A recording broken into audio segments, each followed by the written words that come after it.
এবারের জাতীয় ঈদগাহের ঈদ জামাত আনন্দ ও ঐতিহাসিক হবে বলে জানিয়েছেন ঢাকা দক্ষিণ সিটি কর্পোরেশনের প্রশাসক আব্দুস সালাম। আজ ঈদগাহ পরিদর্শন শেষে তিনি কথা জানান। জামাত সকাল 8:30টায় অনুষ্ঠিত হবে, সেটা মাননীয় প্রধানমন্ত্রী সেখানে আমাদের সাথে একসাথে জামাতে নামাজ পড়বেন।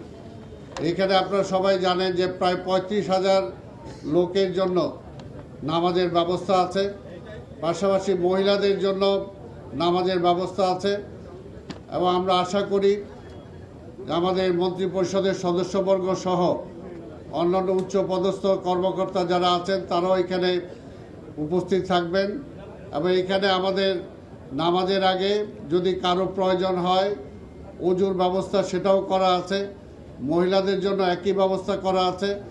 আর প্রতিবারের ন্যায় আমাদের প্রথম ঢোকার সময় গেটগুলো খোলা কম থাকবে, বের হওয়ার সময় গেটগুলো সব খুলে দেওয়া হবে যাতে সবাই খুব দ্রুত সময়ে বের হয়ে যেতে পারে।